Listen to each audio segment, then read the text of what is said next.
The mankind has desired and appreciated health, youth, and longevity. After all, who doesn't want to have a long, youthful, healthy life? In this regard, ideal goals have been cure of all diseases, restoration of youth, and immortality and eternal life.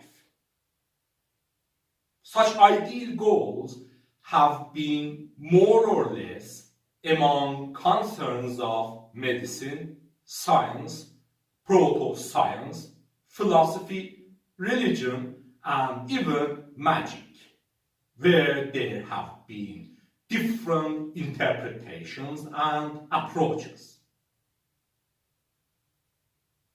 In the past, it was common to assume that such ideal goals could be achieved by use of a mystical or miraculous substance, which could have different names and characteristics in different cultures, places, and times. Among such names, we have Elixir of life, also known as Elixir of immortality, or simply Elixir, for a potion capable of giving immortality, possibly beside rejuvenation and cure of all diseases.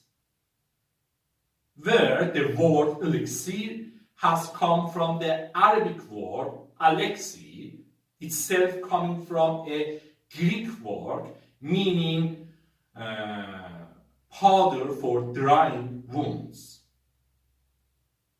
Today, elixir is also used for hydroalcoholic solutions having medical purposes. In addition to elixir of life or immortality, there are hundreds of other names such as philosopher's stone, the water or fountain of life, چشمه کوثر, آب حیات, kimia, etc., more or less associated with such matters and ideal goals. Elixir of life was among main concerns of alchemy and alchemists, where alchemy was some traditional speculative thoughts and practices practiced in different geographical regions, from East Asia, China, and India to the Middle East, Egypt, and Europe.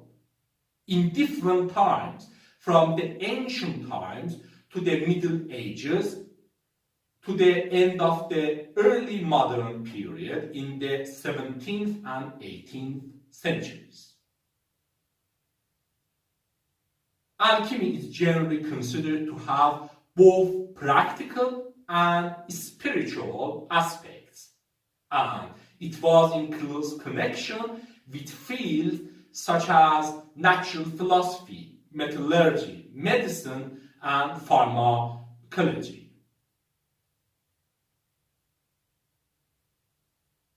The common aims of alchemists were transmutation of base or inexpensive metals such as lead and copper into noble metals of silver and particularly gold, beside creation of a remedy or potion for cure of all diseases, rejuvenation, and eternal life and immortality, where the mythical alchemical substance, the philosopher's stone, not necessarily a stone, but maybe a waxy oil or powder, was variously connected with all such projects and efforts, and processes to create philosopher's stone were known as magnum opus, or the great work.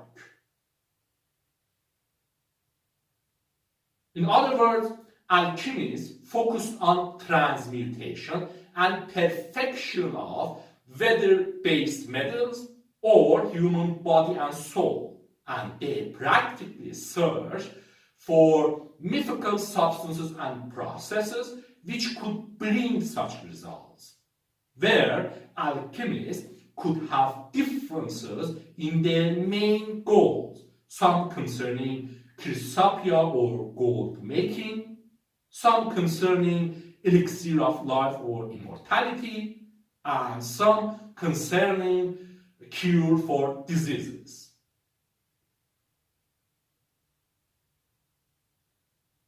Such common aims of alchemists were originated, at least partially, by attempts to apply the principles of mysticism to physical bodies in the physical world, where it is hard to define mysticism, but for our discussion, we might consider mysticism simply as some practices, traditions, and experiences aimed at human transformation to become transcended and united with the infinite, absolute or God.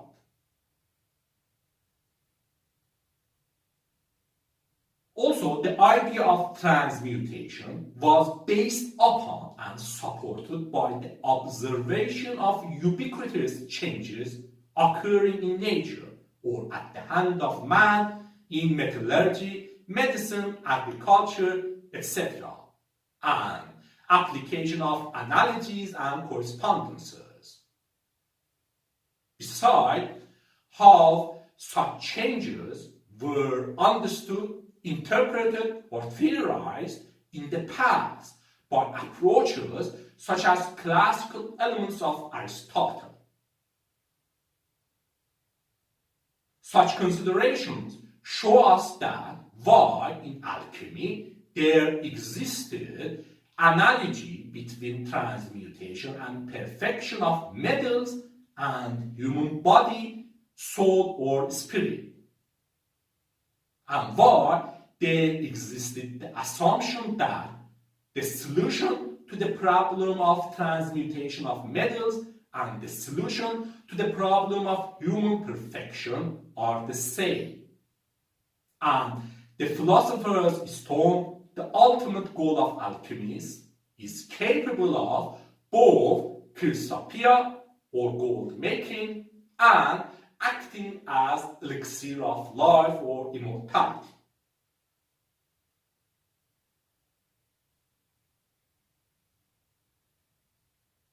The search for elixir of life or the search for immortality, rejuvenation, and cure of all diseases, like many other adventures in human history, has been associated with many historical and mythical events. For example, China and Chinese alchemy are well known in this regard.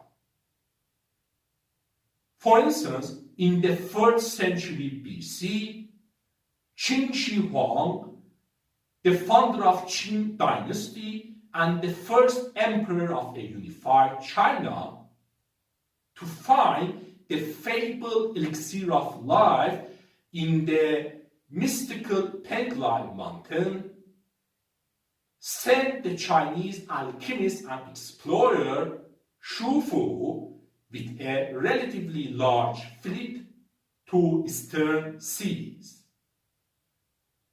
who didn't return back in their second attempt, and legends claim that Shu Fu and several thousand people accompanying him reached Japan and mixed with the indigenous Japanese people.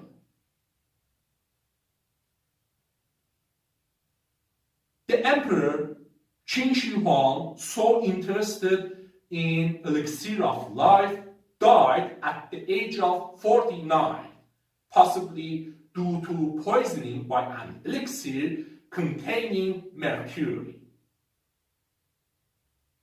In fact, numerous Chinese emperors, nobles, and officials for 2 millennia, likely including the Emperor Qin Shi Huang in the 3rd century BC and the Yangzheng Emperor in the 18th century, became victims of Chinese alchemical elixir poisoning, as many consumed elixirs, far from helping longevity, contain poisonous ingredients such as mercury and arsenic. Also, probably, the search for elixir of life by Chinese alchemists accidentally resulted in the discovery of gunpowder in the 9th century AD, which revolutionized human warfare.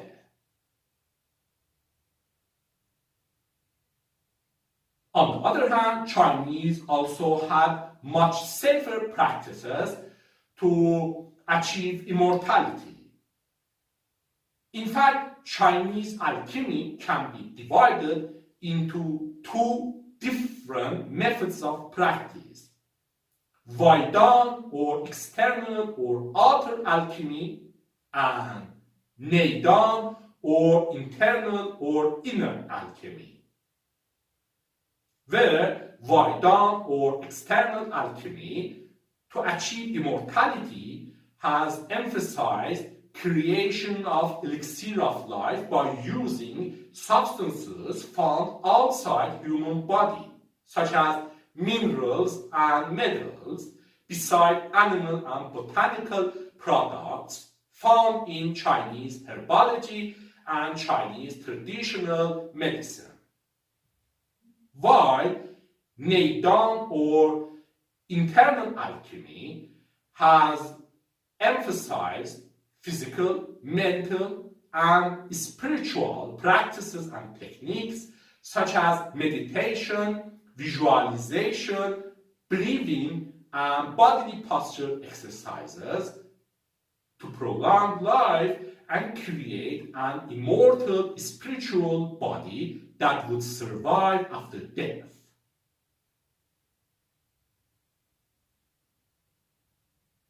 Alchemists in their arsenal have limited chemical substances and rudimentary practical apparatuses and techniques. Besides, their understanding and interpretations of nature and its changes were problematic.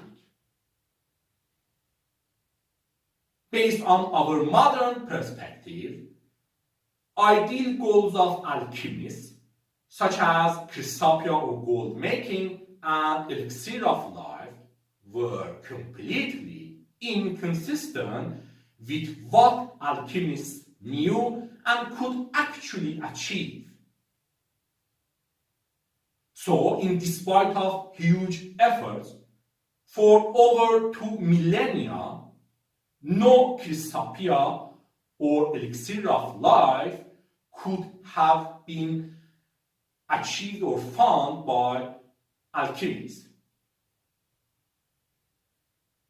On the other hand, while alchemists didn't achieve their ideal goals, they were successful in discovery of some substances and techniques and invention of some useful apparatuses, which played a significant role in the development and history of science, particularly for chemistry, metallurgy, medicine, and pharmacology.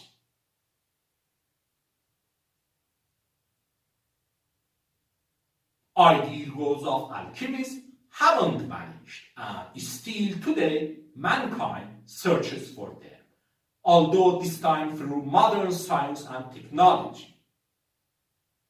Already there have been many great successes on cure of many diseases and life extension. But ideal goals of immortality, rejuvenation, and cure of all diseases still remain open to be achieved.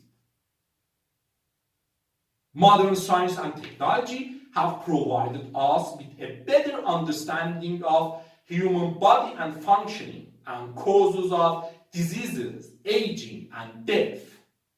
Yet, still, more research and technological advancements are required to have knowledge, solutions, and tools of achieving such ideal goals. To avoid death to reach immortality, we should understand and stop causes of death, which are mainly aging, diseases, and serious injuries or trauma. If we stop aging, we will achieve biological immortality, where death still can happen due to reasons such as diseases, injuries, or starvation. Not stopping aging, but slowing it down considerably is also appreciated, as it can considerably increase lifespan and seems to be an easier choice. Here we should also consider the differences between immortality and rejuvenation, such as that immortality requires stopping of aging, while rejuvenation or restoration of youth requires reversing of aging. Therefore, rejuvenation is not necessary for achieving immortality, but can be considered as an additional option beside immortality or a way of achieving it.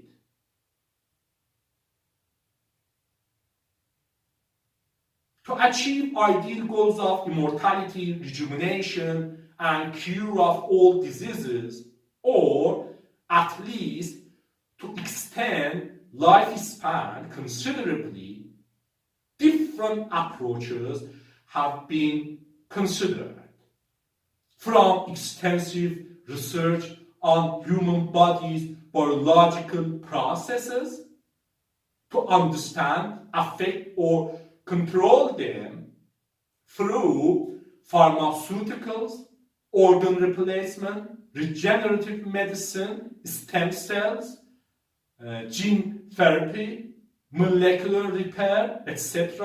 on one side, to even use of fully capable healthcare nanorobots inside body, use of biomechatronics, body parts transforming human body into a cyborg, or upload of human mind to computers on the other side.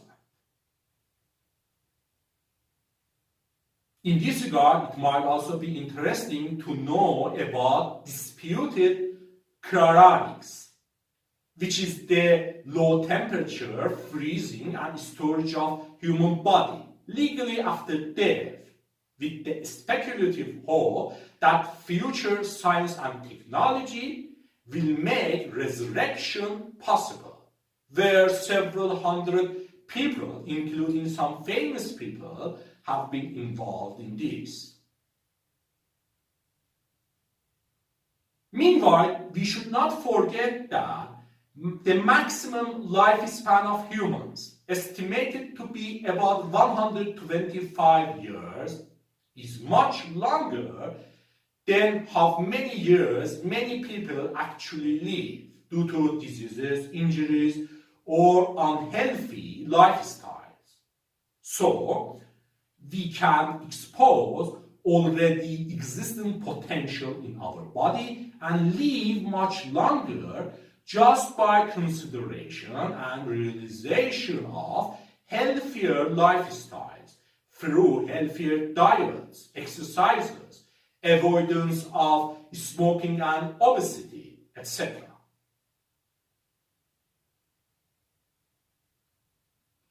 It might also be interesting to know about many other species and organisms which live much longer than humans or have special capabilities from long periods of inactivity to biological immortality and rejuvenation.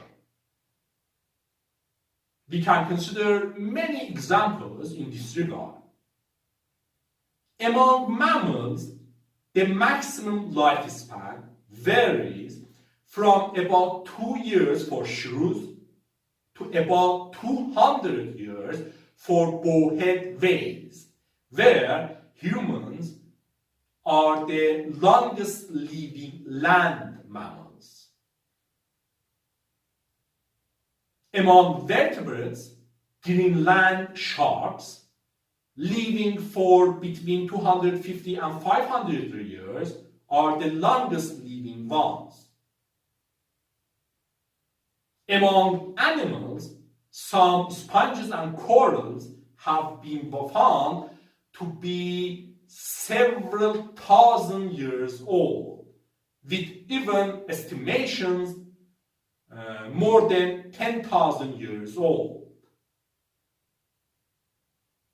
Among plants, while there exist individual trees that are estimated to be several thousand years old, there exist colonial colonies estimated to be several 10,000 or even 100,000 years old. Some endoliths and macroorganisms have been found and estimated to be alive for millions of years. On the other hand, there are species which can remain inactive for many years to revive later, where some worms and plant seeds have been observed to revive after several thousand years, and some bacterial spores have been revived after millions of years, such as 40 or 250 millions of years. Also, there are species that are claimed to have biological immortality, such as the small freshwater organisms called hydra, or that are claimed to be capable of rejuvenation, such as immortal jellyfish, which is capable of cycling from a mature adult stage to an immature polyp stage and back again.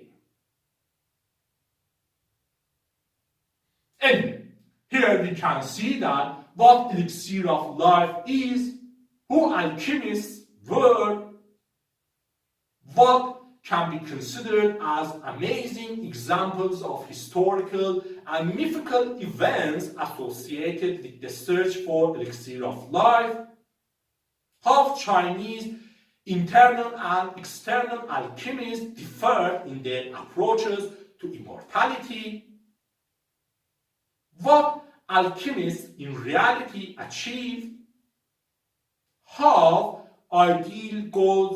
the search for alchemists' ideal goals of immortality, rejuvenation, and cure of all diseases has continued in our modern era, and how we might compare humans with other organisms in lifespan. This is interesting, isn't it?